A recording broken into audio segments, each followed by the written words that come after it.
thank you all so much for coming out today and joining us here at the Ethan Allen Homestead Museum. My name is Angie Grove. I'm the executive director here at the museum, and I appreciate you all coming back for our first in-person event for the spring after we've been closed down for the winter. So thank you all for coming out.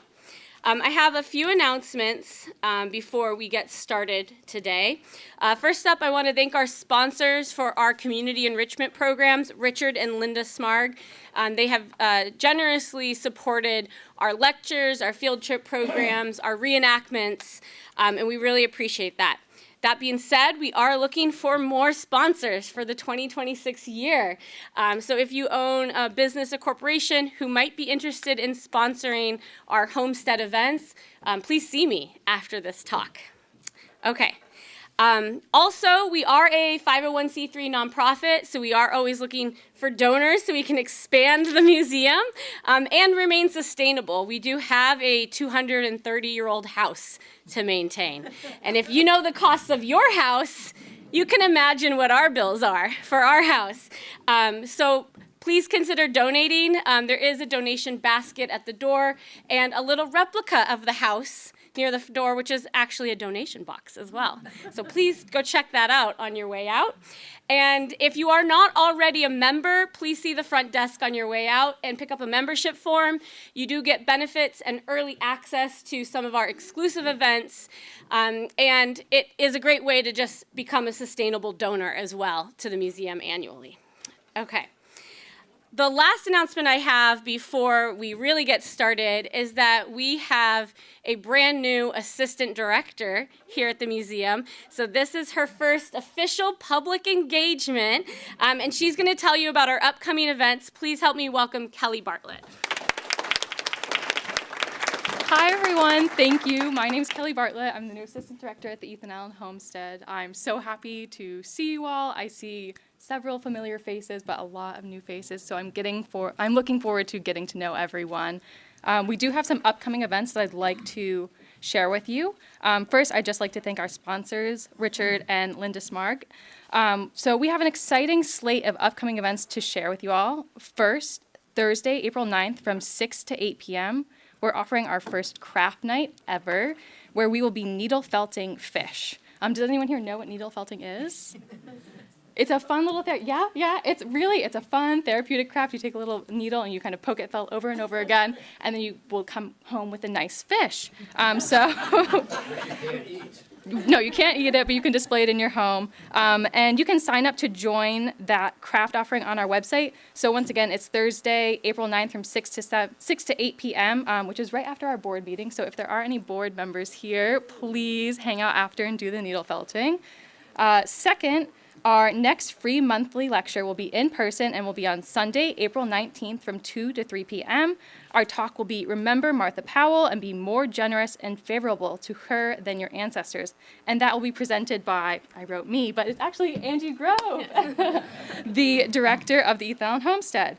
And please don't forget that our opening day is Friday, May 1st. Hope to see you there. And then just as a final note, May 10th is Green Mountain Boys Day, where we will have free admission for all. And we hope to see you at one or more of these events. So thank you so much. And let's turn it over to our speaker. Thank you. Okay.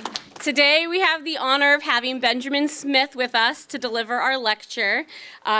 Benjamin Smith is a professional writer and editor, as well as a lifelong history enthusiast.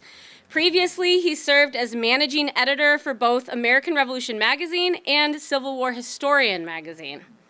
Today, he serves as president and grant proposal writer for the Arnold Expedition Historical Society, and he edits the Maine Archaeological Society's newsletter and copy edits Archaeology of Eastern North America, which is published by the Eastern States Archeological Federation. That's quite a resume. He's also a member of the Cape Porpoise Archaeological Alliance. Benjamin resides in Wells, Maine, so we are so grateful that he has traveled out to Burlington today to speak to us about the Knox expedition. So please help me welcome Benjamin. Thank you. Okay, can you hear me? Okay. My name is Benjamin Smith, and today I'll be presenting on A Tale of Two Trails. following in the footsteps of the Knox expedition. But before I begin, I want to thank everyone for coming here today. It's a packed house. I appreciate you spending time on a weekend here on the Ides of March, which is a good omen, I think. Yeah, unless you're Julius Caesar. I also want to thank the Ethan Allen Homestead Museum for inviting me here in the first place. I've never been here before. This is such a cool place. So this is a big honor for me. This is a real highlight. This is great. I also want to thank my father-in-law, Chet. Chet, would you raise your hand, please? Chet made this all happen. A few months ago, he and his wife, my mother-in-law, Chris, came here to the museum. And Chet mentioned to somebody that his son-in-law, me, occasionally speaks about the Revolutionary War, right? Is that kind of how it happened? Yeah. More or less. So, but I didn't know that. Right. So one day I go into my Google account and I got this message from the Ethan Allen Homestead Museum saying, hey, how would you like to talk about Ethan Allen? I said, I know nothing about Ethan Allen, but I know a few things about a few other Revolutionary War topics. And I said, I can speak on the Knox Trail and the Arnold Trail. And they said, why don't you come and speak about the Knox Trail? So I said, great. So I'm here. So again, thank you everyone for being here. I'm looking forward to this. Okay, following in the footsteps of the Knox expedition. That's the title I ultimately chose for this presentation. The original title in my mind was Two Crazy Guys Do a Crazy Thing. And the two crazy guys are shown here. There's a very young Benjamin Smith to the right in that photo. Then there's a Knox marker, and then there's my good friend Alex Culpepper on the left. And the crazy thing we did was in April of 2012, we said, hey, we're going to hike the Knox Trail from Fort Ticonderoga all the way to Cambridge. And we did. And so today I'm going to be talking to you about the Knox Trail, why we decided to hike the Knox Trail, and what we learned along the way. Angie gave me a really great introduction, but I am just going to provide a little additional info about me for context, background. I've been a professional writer and editor since 2004. Right now, my career is focused on business proposal writing and grant proposal writing. But back in the day, I used to be an editor in educational publishing. It's actually how I met my wife, Corey. And I was also, for several years, I was involved in magazine publishing. As Angie mentioned, I used to be the managing editor for both Civil War Historian magazine and Patriots of the American Revolution magazine, which later became just simply American Revolution magazine. So I was the managing editor for both of those for several years. Really a wonderful experience, which led to me walking the Knox Trail in the first place. Even though today I'm a business proposal and grant proposal writer, I'm still very much involved in history. As Angie mentioned, I'm a board member and also the newsletter editor for the Maine Archaeological Society. I'm a volunteer for the Cape Porpoise Archaeological Alliance. This is a wonderful organization. What we do is we go out to several islands off of the coast of Kennebunkport, and we research and we excavate both American Indian sites and 17th century English sites. It's really a wonderful experience, and we found some really great stuff. Last summer, I found a bone tool, a Paleo-Indian tool. That's pretty cool. Let's see, what else? I am a copy editor for Archaeology of Eastern North America. This is an annual scholarly journal put out by the Eastern States Archeological Federation, of which I'm a member. And, as Angie mentioned, I'm the president and grant proposal writer for the Arnold Expedition Historical Society. Hope nobody minds. I'm just going to give a little plug to this organization. We're based in Pittston, Maine, and what we do is we promote and preserve parts of the Arnold Trail to Quebec. As some of you may know, 1775, Benedict Arnold led this crazy, daring, wild military expedition through the wilds of Maine to siege Quebec City. A lot of people don't know that parts of those trails you can still hike.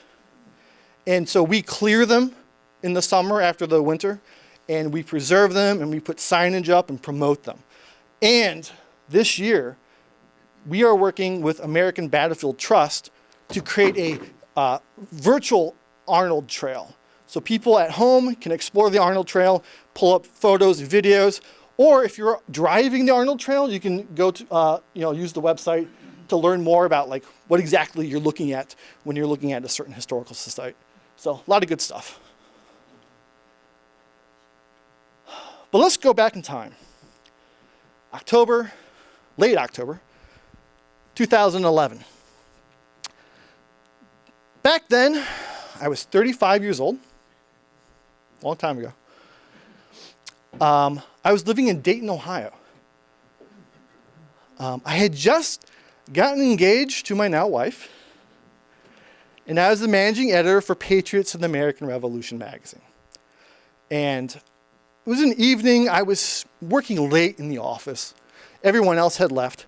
And I was working on this issue of the magazine, which was the January-February 2012 issue. And as you can see, the cover story was Benedict Arnold invades Quebec. Sidebar, even though this presentation is about Henry Knox, this fellow makes many cameos in this presentation. He just kind of pops up everywhere.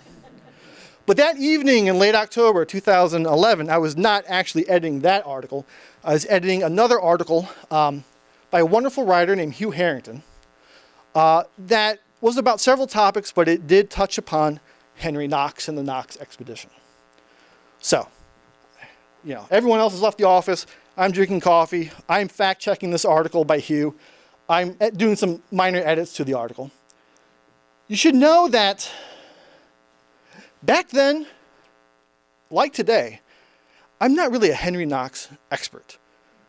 Back then, I knew a few things about Henry Knox. These are the broad strokes that I knew. He was a Boston bookseller, a militiaman, artillery officer. He ended up being the first Secretary of War. In November of 1775, Washington orders Knox to procure or obtain pieces of artillery at Fort Ticonderoga, New York, for use at Cambridge, Massachusetts. Using sleds, horses, and oxen, Knox transported over 50 pieces of artillery to Cambridge, arriving in late January. And then in March of that year, the artillery was placed at Dorchester Heights, and it forced the British to evacuate Boston. Okay? The British, they see these cannons, Dorchester Heights, and the British and loyalists get on their boats, and they go up, I believe they go up to like Halifax, Nova Scotia. They just get the heck out of Boston. Again, broad strokes. But I do want to point out that what Knox and his men did was remarkable.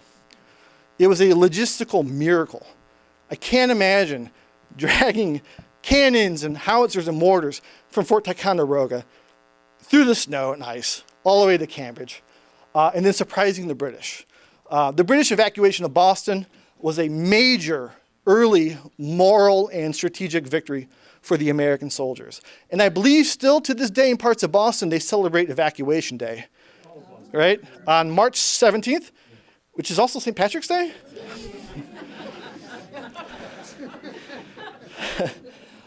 I think I know what we're going to be doing on March 17th. We should go down. That's quite the celebration, geez. That's really all I knew. So I'm fact-checking this article, making some minor edits to Hugh's article. And I'm using Google, and I go down this rabbit hole, and I realize something. I learned something I never knew existed. That in 1926, 1927, stone markers with bronze plaques were erected to mark Knox's route back from Fort Ticonderoga to Cambridge. They were erected by the state governments of New York and Massachusetts. 30 markers were erected in New York, and 26 markers were placed in Massachusetts. And I see like a little map just like this. I had no idea this existed. I'm like, this is a great little historical heritage trail. I felt kind of embarrassed as the managing editor of a magazine about the American Revolution. I had no idea these markers existed.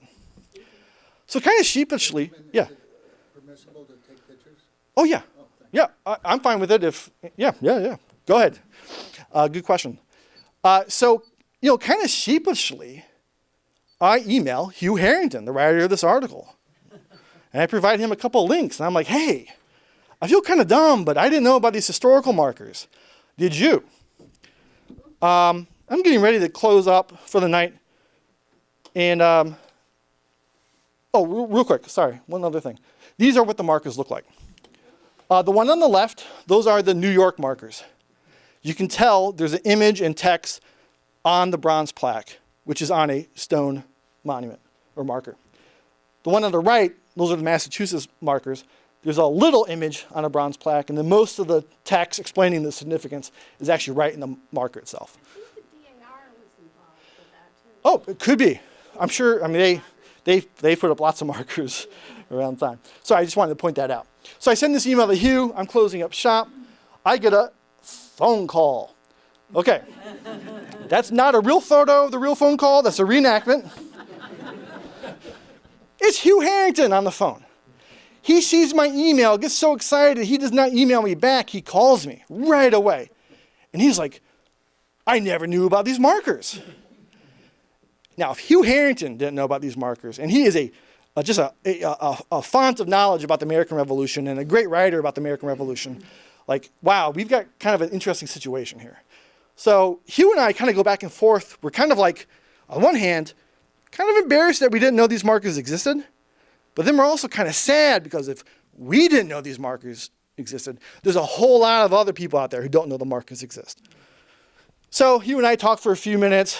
We're both kind of like scratching our heads like, wow, this is pretty wild. I hang up and I drive home. On the car ride home, I get the idea. I'm going to hike the Knox Trail. First of all, what a great adventure to hike along this new to me historical trail through two of my favorite states, New York and Massachusetts. Second of all, I'm thinking, wow, what a great content for the magazine. I can take photos, I can write articles, I can interview local historians. I can get a lot of content out of this. And really, I was like, wow, this could be just fun. This could be fun. So I get home, having dinner with Corey, and the idea becomes the in-person conversation. Again, that's not really me or Corey, that's a reenactment photo. Something you should know. Again, this is like October 29th, October 30th. 2 weeks prior, I had just proposed to her. We had just gotten engaged. So Corey is in this interesting position of listening to me talk about this wonderful idea I have. And basically what I'm kind of saying to her is, hey, I know you and your mom are planning our wedding next year. Do that. I'm planning this awesome hike in the middle of nowhere that's going to happen a few months before the wedding. Cool? So I had to explain this idea like 3 times to Corey because it's a weird idea. To her infinite credit, Corey is a saint. She said, yes, she is. She says, this is a cool idea. I understand why you want to do this. You have the green light for me. You have my permission. With one condition. You can't do this by yourself. Which I hadn't thought of. I was just going to go marching in the woods by myself. But in retrospect, she's smart. So I thought about it for 2 seconds. Who am I going to invite? Well, I knew. This guy, the travel companion. This is my good friend, Alex Culpepper. This is such a ridiculous photo. But I love it because it kind of reflects the spirit of Alex. He's kind of like a beatnik in a way. There's a few reasons why I thought of Alex. One, we were really good friends, and we still remain very good friends. I knew he and I could probably hike across 2 states and not strangle each other. And it's true, he was a wonderful travel companion. 2, he was always up for adventure, and I knew he would really like this opportunity. 3, while I was the managing editor for the magazine, Alex was the copy editor. I mean, he copy edited a bunch of different magazines at the time, but he was definitely a copy editor for Patriots of the American Revolution. I knew he was a history buff.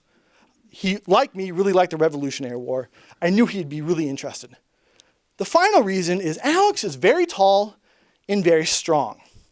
And I knew if somebody saw he and I walking along some deserted country road, they'd take one look at Alex and say, I'm not going to mess with these 2 guys. Kind of like my bodyguard along the trail.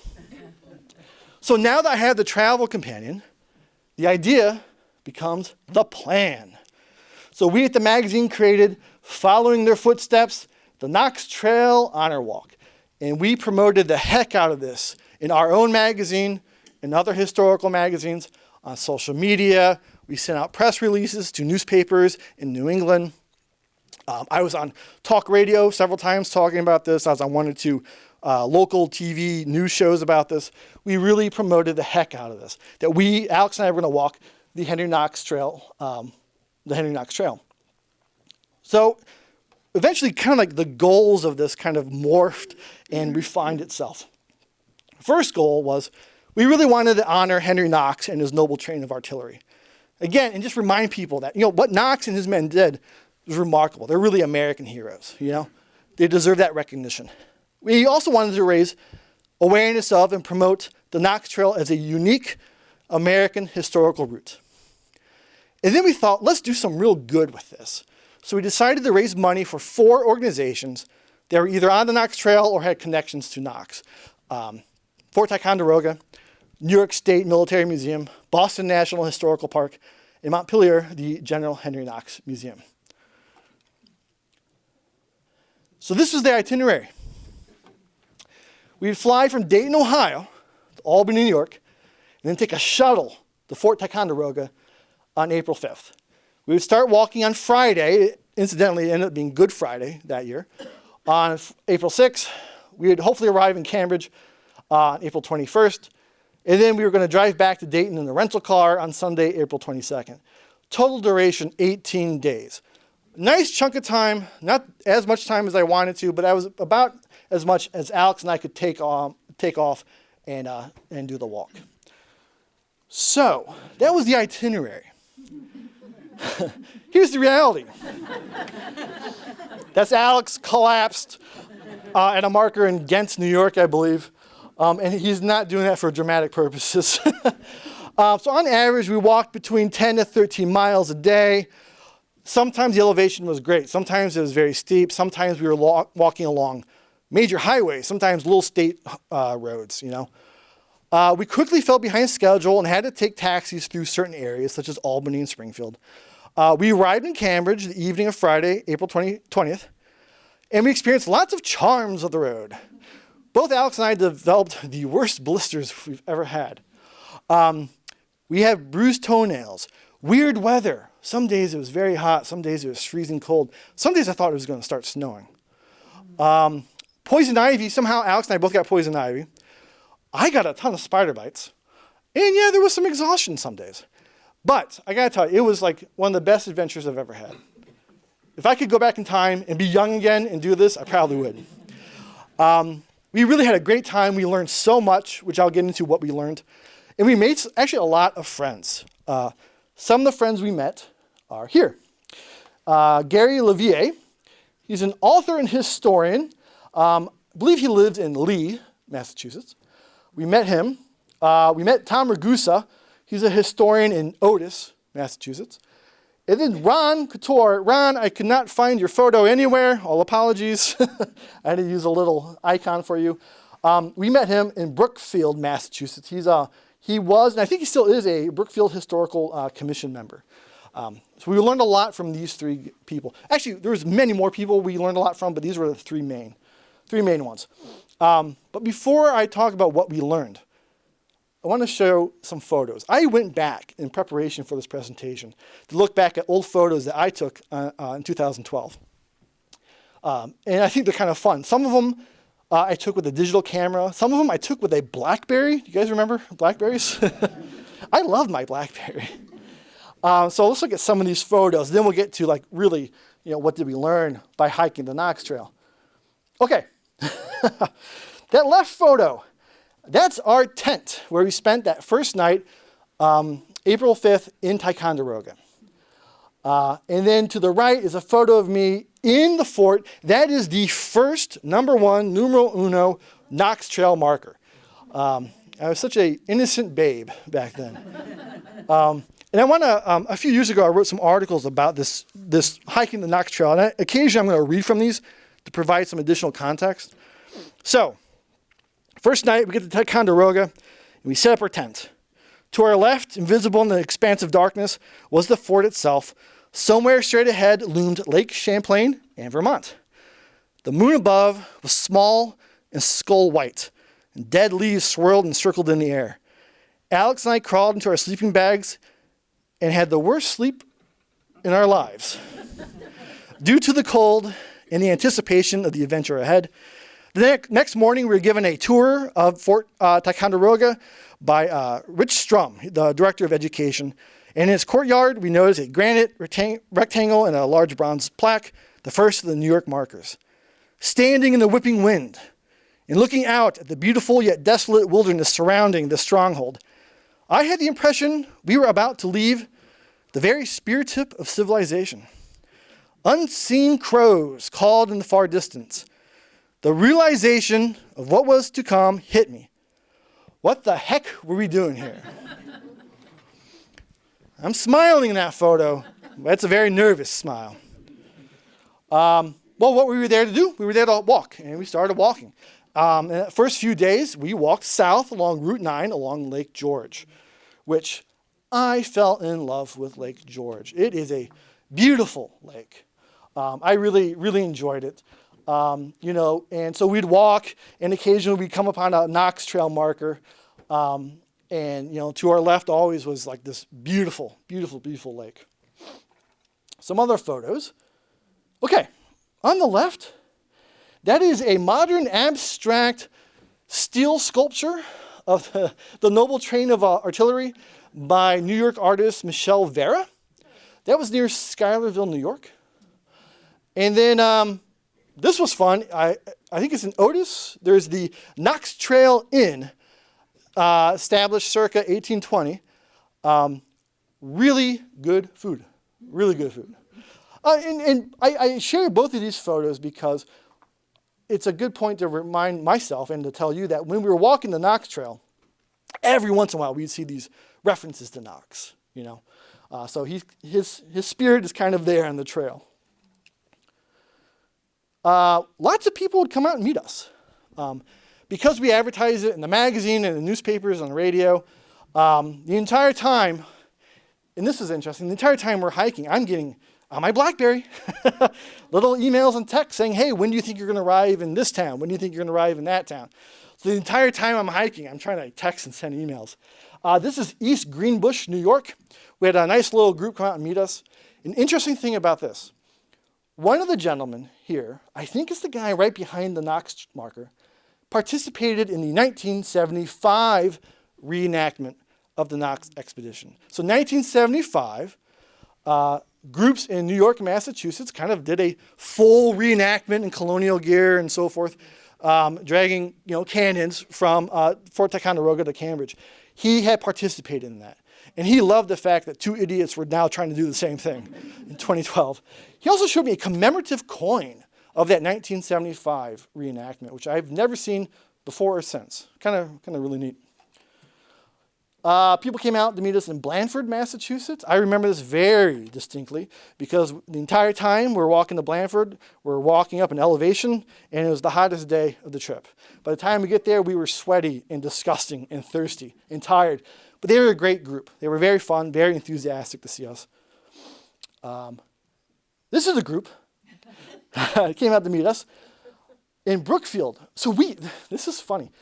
We start entering Brookfield, and the most interesting thing happens. People start pouring out of their houses with little American flags waving, coming to talk to us. And Alex and I, hey, this is pretty cool. And then these guys in colonial gear with muskets show up and hey, we've been waiting for you. Great. So we get to the Knox Trail marker in Brookfield, and they give us a musket salute. It was really cool. It was great. We met a lot of people who were really excited that we were doing this,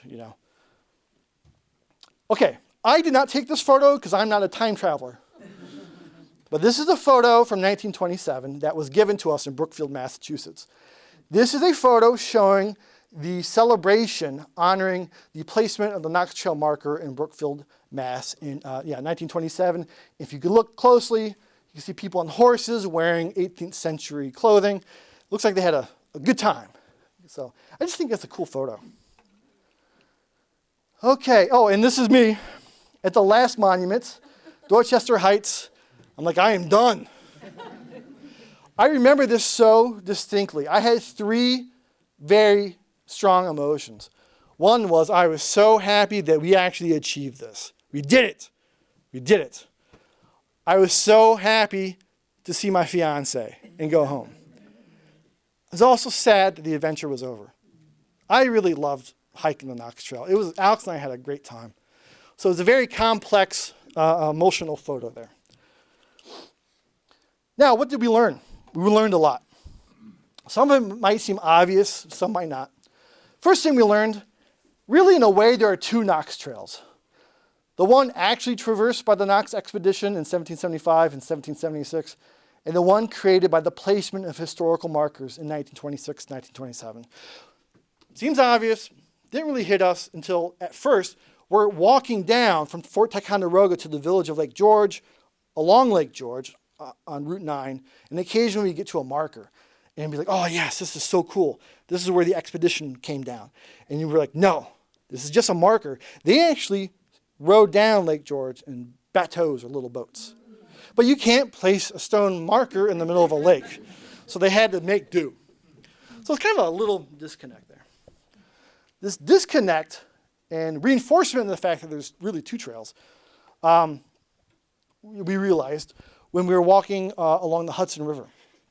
While some sources indicate that Knox and his men traveled mostly along the western side of the Hudson on their way to Albany, a few of the markers we passed prior to reaching the state capitol were located on the eastern side.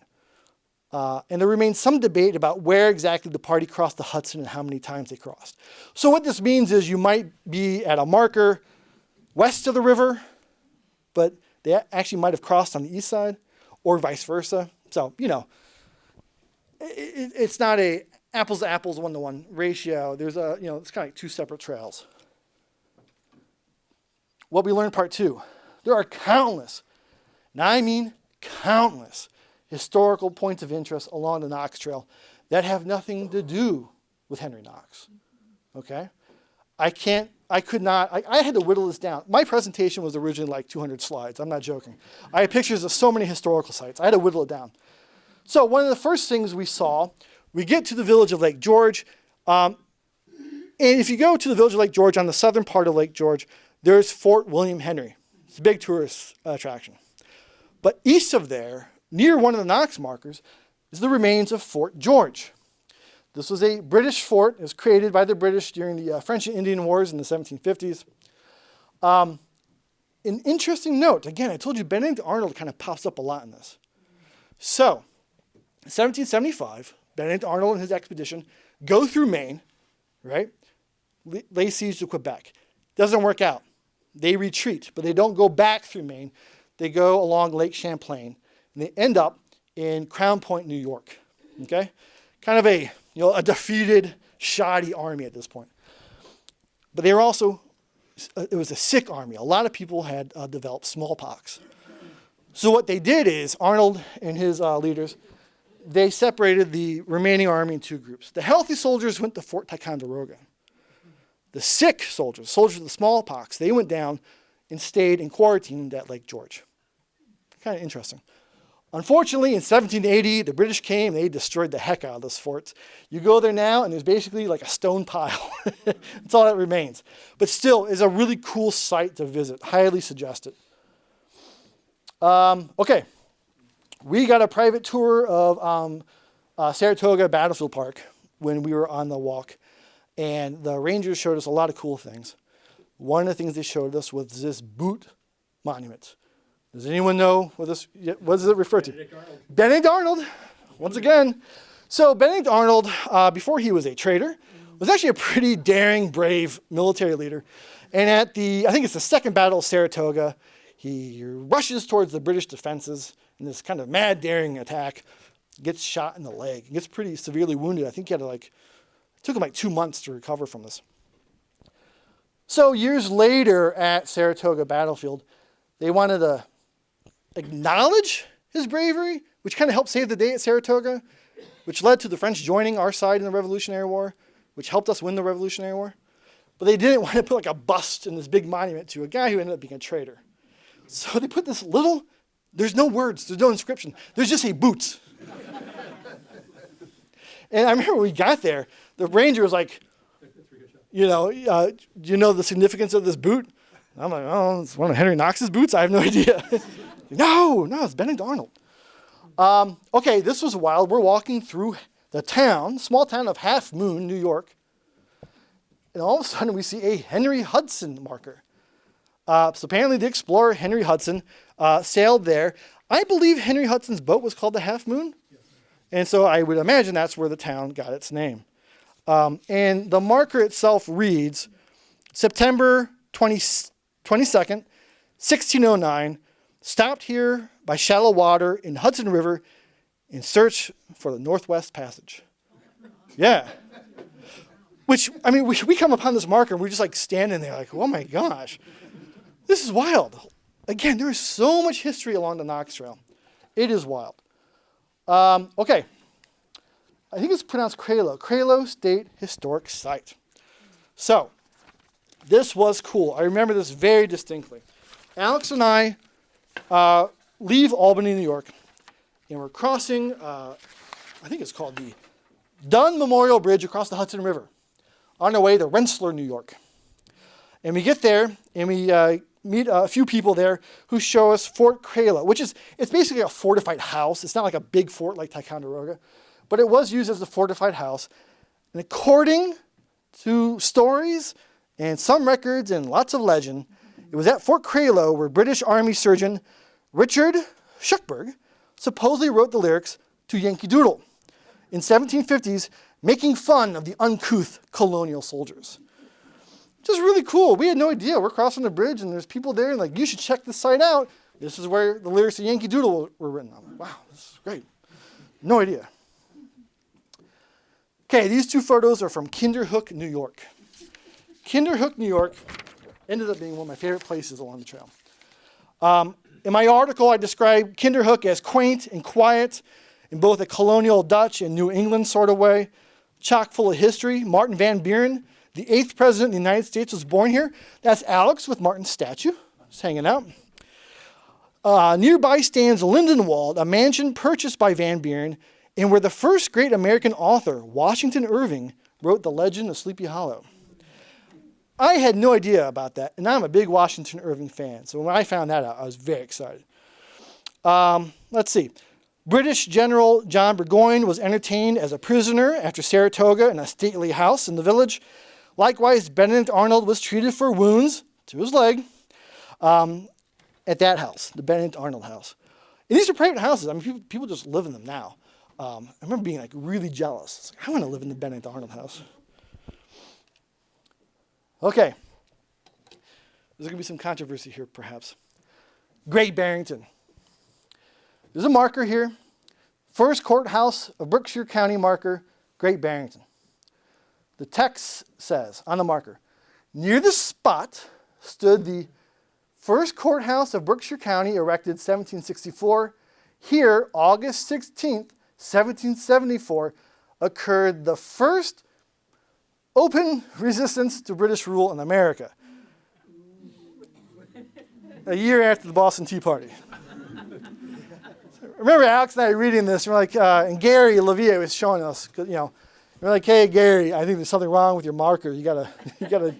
He's like, well, he kind of explained it. The Tea Party was kind of covert. This was first real open. So basically what happened, there was a British appointed judge who wanted to get into the courthouse to, you know, make some rulings and reinforce the intolerable acts. And the locals said, no, you're not allowed in this courthouse. And they drove him away.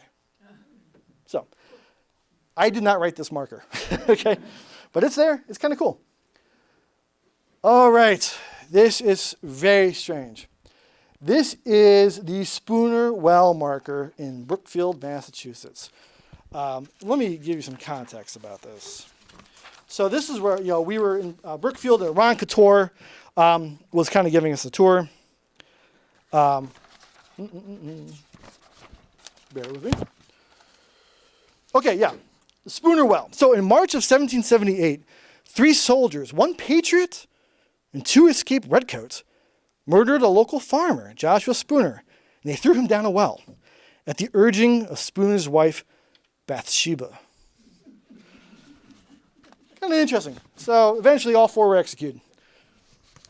Just kind of an odd marker that you know, we're expecting to just see Knox Trail markers, and there's people being tossed down wells. And, you know. Okay, and this was really cool. This is the Cambridge, Massachusetts. So, you can see there's a Knox Trail marker to the right at the base of the tree. But to the left, kind of near the center, is another marker. It says, under this tree, Washington first took command of the Continental Army, July 3rd, 1775. That was awesome. That's also the spot, same spot, where Knox delivered the cannon to Washington. It's like awesome, sacred ground. It's interesting, there's like a baseball diamond right next to it now. But such a cool spot. Just neat stuff. Okay, what else did we learn? There's some debate as to the number of original markers. Remember, when I was originally doing the research, reading Hugh Harrington's article, I came across several sites that said there were 56 markers. There is some question, though, about how many New York Knox monuments originally existed, 30 or 31. When we were traveling through New York, we met several people who said, there was another marker. There were actually 31 markers in New York, but it either was destroyed or, I don't know about this, they can't remember where they placed it. It happens, right? It's like one of those things where you just kind of nod and we don't want to ask too many follow-up questions. How do you lose a marker? But then it gets kind of real in Massachusetts about how many Knox markers are in Massachusetts. How many originally existed, 26 or 27? Because when we met Tom Ragusa, local historian in Otis, he took us to this marker, which at the time, in 2012, was not listed with the rest of the Massachusetts markers. It was kind of a forgotten marker. That's in East Otis on Route 23. And one of Tom's pet passions was making people aware of this and that it should be added to the Knox Trail marker. So I kind of laugh about the New York thing, like, yeah, sure, there was a missing marker. But there actually ended up being a missing marker in Massachusetts that Tom Ragusa kind of promoted. What else did we learn? Oh, we have learned that people have moved and modified markers over the years. The last 4 monuments in New York were moved to more accurate sites in the 1970s. Also, I remember we did this in 2012. My understanding is that there have been additional markers added. So now there's like 61 markers. So, and this, I just found this interesting. That's Gary Levier. In this photo, there was a 9/11 memorial plaque that was added to the Knox Monument in North Egremont, Massachusetts. So, these things move, they get moved around, they maybe disappear, they get modified. History is a living, breathing thing. Okay, this came up a lot. Lots of questions and myths remain about the expedition. One of the questions that people kind of asked us, and we had no idea, and we asked other people, why didn't the British or local loyalists try to stop Knox's train of artillery from reaching Cambridge? We heard several different theories. One was that, of course, it took place in winter. Nobody was really expecting this. Most military operations back then occurred in warmer months. So I guess it really might not have been on the radar of the British. There were quite a few loyalists in western Massachusetts. So it's like, well, why didn't they do anything? And one local historian, it might have been Gary, I can't remember, said, well, remember, if they had done something to the Knox Trail, or the Knox expedition, or alerted people, they would probably, get a very angry visit from their patriot neighbors. So, what happened to the missing pieces of artillery? According to some notes or records, when Knox gets to Fort Ticonderoga, he takes 58 or 59 pieces of artillery, guns, mortars, howitzers, back to Cambridge. But by the time he gets to Cambridge, there's 55. What happened to the guns? Well, one mortar was lost while crossing the Mohawk River, just kind of fell into the water. But the whereabouts of the other missing weapons is unclear. There were some stories in Western Mass about that 2 cannons may have been left behind at North Egremont, where they guarded the village green for many years. As the story goes, they were eventually purchased by a local farmer and then disappeared. Legend has it that one cannon was used in the foundation of a nearby home. So we don't really know. And then, did people actually find cannonballs along the route? Apparently in Western Mass, people would find cannonballs out in the middle of the woods and say, aha, this is proof that the Knox expedition came right here. Well, maybe, maybe not. There's no record of Knox actually taking cannonballs back with him because there was a foundry that can make cannonballs right in Cambridge. So one less thing to carry. But, in Western Mass, in the Revolution, there were other times where guns and cannonballs and ammunition were traveled back and forth. Maybe these were cannonballs from another military operation. Maybe people were just making stuff up. We don't know. Lots of questions and myths remain. Okay, what else did we learn? This is interesting stuff, I think. From Ghent to New York to Boston, Massachusetts, Knox basically followed the Great Road. Okay, so I wrote a little bit about this. At the end of the Knox Trail Honor Walk's New York leg and the beginning of the Massachusetts leg, Alex and I traveled by car because Gary Livier wanted to drive us around and show us local remnants of the actual road that Knox and his fellow patriots had followed, more or less, all the way from Ghent, New York to Cambridge, Massachusetts. And again, this did not really kind of line up 100% with where the markers were placed. This thoroughfare has been known by many names over the years, including the Great Road. Sections of it originated from American Indian trails. After British General Jeffrey Amherst improved and developed parts of it during the French and Indian War, it would eventually stretch from Albany to Boston. Today, only the occasional ridge, overgrown path, or stone wall remains, some of which Gary pointed out to us on a drive from Ghent to the Knox marker in Great Barrington, Massachusetts. So, Alex and I get to Great Barrington. We see the Knox Trail marker. We see that other marker about the 1774 resistance. And that night, we spend the night in Beartown State Forest, which was interesting because in the middle of the night, I heard my first fisher cat screech. I had no idea what a fisher cat sounded like. I'll be honest, I'm not even sure at the time I knew there was a thing called a fisher cat. But in the middle of the night, it sounded like somebody was being stabbed in the woods just outside their tent. So, after a sleepless night in the wilds of Beartown State Forest, Alex and I were met by Tom Ragusa, who was then the chairman of the Otis Historical Commission. Tom drove us to the Knox marker in Monterey, then led us on a 3-hour-long walking tour of Otis State Forest to see more Great Road ruins up close, such as this. These are the remains of a wall along the Great Road in Otis State Forest. After showing us the stone remains of an 18th century tavern called the Spring Tavern, Tom directed us down a slight decline, now overgrown with trees. This was a portion of the Great Road that Tom rediscovered in September of 2011. Tom guesstimated that Alex and I were around the 12th or 13th people to walk this part of the road since it was discontinued in 1827. So you kind of see from the foreground up, there is an outline of a road or a trail. I wrote back then, I felt like a kid at Christmas and Indiana Jones all at the same time. Tom also showed us this. It's really hard to see, but there's a boulder, and on it, scratched into it, it says 65 miles to Albany. Kind of neat. We also learned that sections of the Great Road that ran from Springfield to Boston was known as the Boston Post Road. And so we're in Brookfield, Massachusetts, and Ron Couture is giving us a tour. And this is neat. So Ron explains, section of the Great Road running from Springfield through Brookfield to Boston was known as the Boston Post Road. Ron and his organization, the Historical Commission, they put up these white Boston Post Road signs next to the original stone markers that you can see. So according to these signs, the Boston Post Road was the first mail route in North America, established in 1673 by King Charles II of England. In 1767, while Benjamin Franklin was Postmaster General, mileage was marked out with stone markers, those stone guys right there at the bottom, from Boston to New York City. Kind of neat stuff.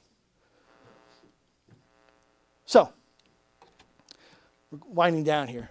I wanted to share some reflections and recommendations. First of all, drive the Knox Trail. Don't hike it. Don't. definitely drive it. If you want to learn about colonial American history or the Revolutionary War, you have to drive the Knox Trail, really. And you're going to learn about Henry Knox, but you're going to learn about so much more. Every place we stopped along the way was wonderful. We loved every location. But there were 5 that really stood out to us. Ticonderoga, New York, Lake George, New York, Kinderhook, New York, Great Barrington, Massachusetts, and Brookfield, Mass. All of these places were great, lots of fun stuff to do, but so much history there, and the people were really nice. If you're going to go to these places and drive along the Knox Trail, highly suggest reaching out to local historians. They will be able to tell you things you're not going to be able to get in a book or a pamphlet or a website. Really, do some research if you want to do this. Plan it out. You will not be disappointed. You're going to learn so much. Personally, I fell in love with these 5 areas, especially Ticonderoga and Lake George. I've been back a lot. In the autumn of 2013, I gave a presentation about the Knox Trail Walk at Fort Ticonderoga, which was awesome. Last November, I was back for an Eastern States Archaeological Conference. I got to walk around and see some of the old Knox markers that I remember walking by back in 2012. And as kind of a postscript, back in 2023, my wife Corey and I went on vacation to Lake George with some friends, including Alex Culpepper and his wife Rosemary. Alex was a bachelor originally on the walk, but now he's married. And I think it was Corey took this candid photo. There's Alex. There's me. We're on a dock in Lake George.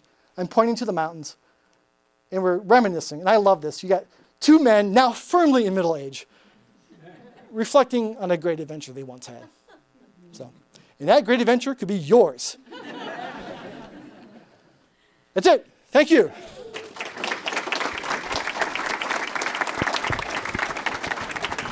So, we're going to offer some time for Q&A. okay, yeah, Q&A, yeah. Yeah, okay, so we have about 5 to 7 minutes that we can do for Q&A.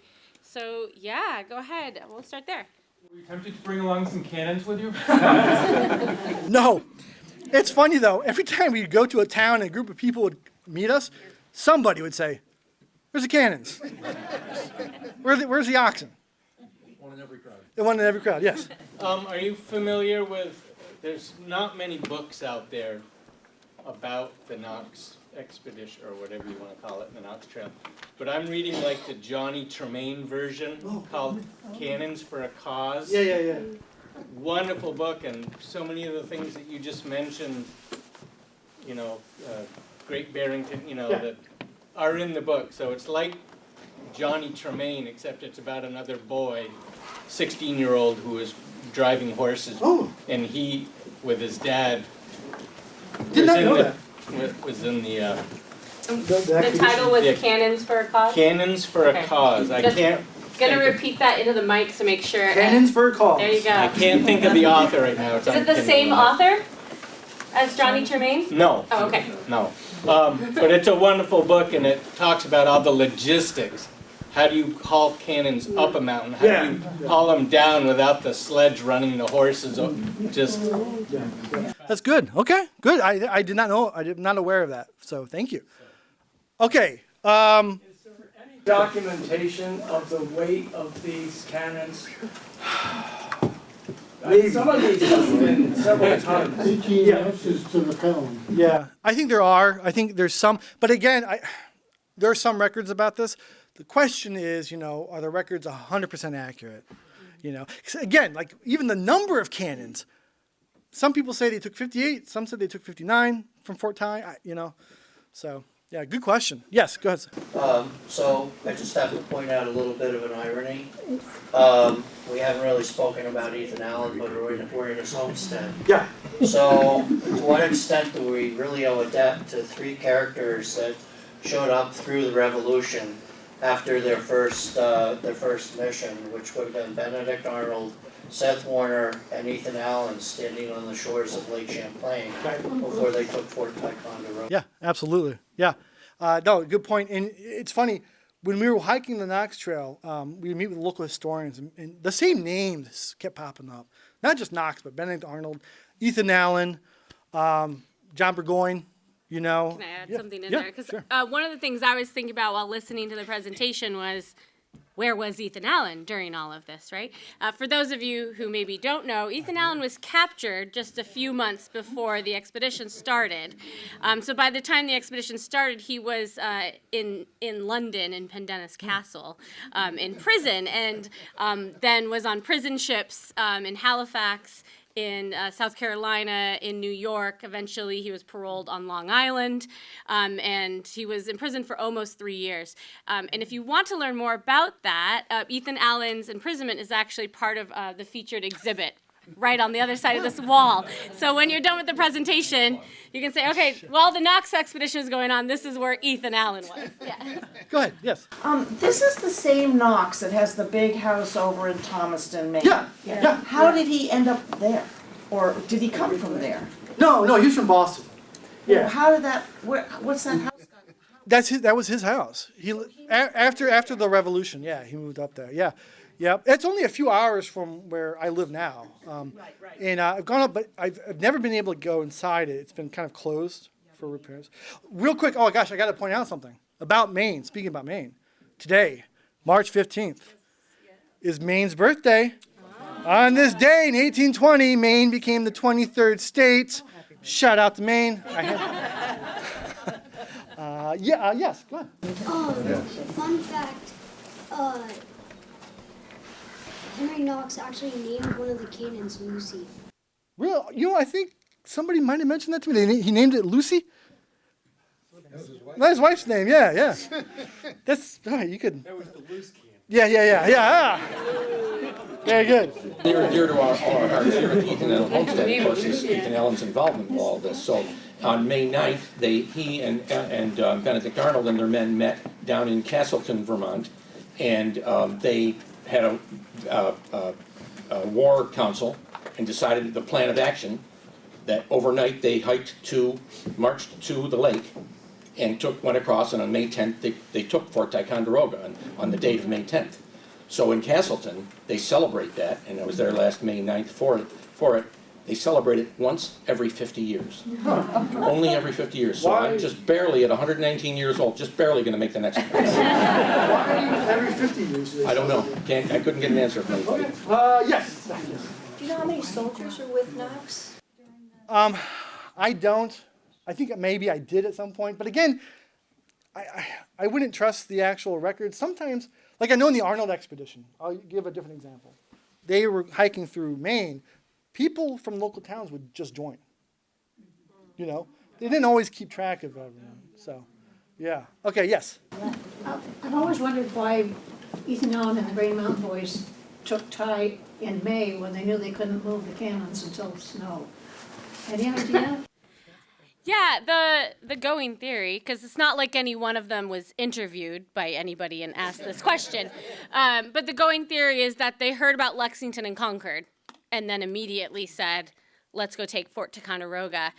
Some people suspect it was not just to hit the British, but also New York, since they were against New York, and the fort is on the New York side, but also they wanted leverage for their claim to get Vermont identified as a separate colony, and at this point then, or soon after this point, state from New York. So the Vermont contingency was able to say, look what we're contributing to the American cause.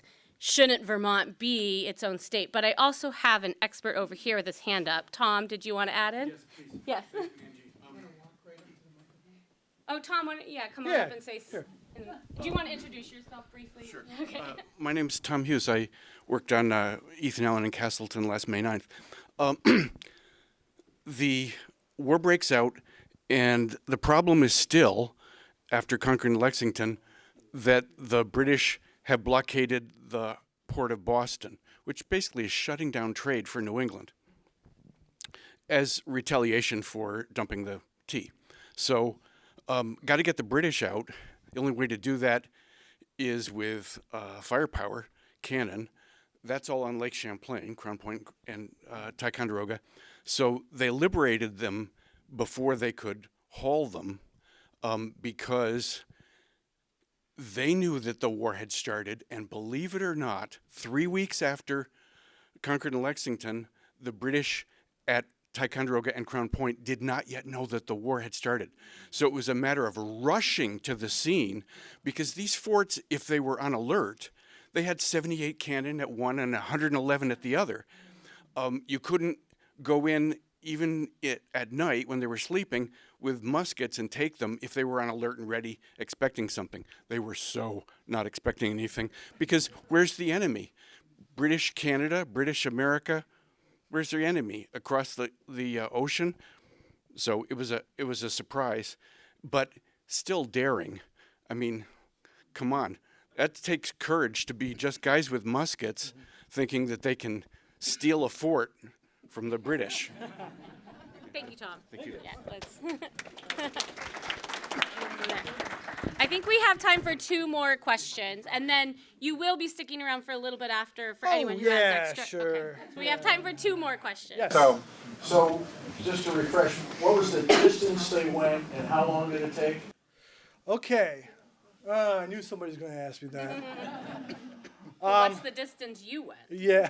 Yeah. I mean, Yeah, I think they left in November Fort Ti in 1775, and they came back to Cambridge in January of 1776, and I think it's like 190 miles from Fort Ti to Cambridge, but like obviously more than that if you doubled it, because they had to go there first, then come back. Just trying to figure out how many miles a day that they were able to. You did your 10 or 15. Yeah, I have no idea. I think, yeah, especially with the horses and the oxen and the sleds and the ice. They had ice and snow to deal with. We did not. Yeah. All right, one. Yeah. In identifying this, there were a lot of Indian fighters in the north, out of Boston. They're heavily involved in kinships, just by numbers, colonial based. And I believe the first identifier of the cannon is a Colonel John Brown. He's of Pittsfield, I think. So he writes a letter to Continental Congress or letter writers, I'm not sure which. I don't think I've seen that letter, identifying him. He ends up in the fray with Ethan Allen and Arnold. There's a botched raid. There's accusations. The Allens do take a hit out of this. John goes on to, I think, be the first accuser of Benedict Arnold. He was mentored by, I think, Oliver, who might have been the son of one of the Rhode Island governors, and John ends up at Stone Arabia, dying in the Mohawk Valley of New York during the Revolution. And that's kind of the stuff I look at. Yeah, there's lots of stuff. I mean, there's a lot to know. yes. Thank you all so much for sharing your stories, your questions. We have just real quick, a few other thank yous. We have a thank you to our volunteers, Betsy, Margaret, and Rich, who brought the refreshments. Thank you to our volunteer, Joe, who is at the front desk. He has membership forms waiting for you. That's also where the donation box is located. The gift shop is open if you wanted to grab a few things. Actually, JC, there's a little baggie back there, little gift bag. Yeah, pass it over to JC, please. JC, can you pull out and show, just because of the crowd, we have a little gift for you, Benjamin. Oh, this is a custom, only made for the Homestead Green Mountain Boys hat. Thank you very much. Yeah, Thank you. there's a card in there, too. Oh, thank you very much. Yes, and thank you again to Richard and Linda Smark for their sponsorship, and Benjamin Smith, thank you one more time for your presentation. Thanks, everyone. Thank you, everybody.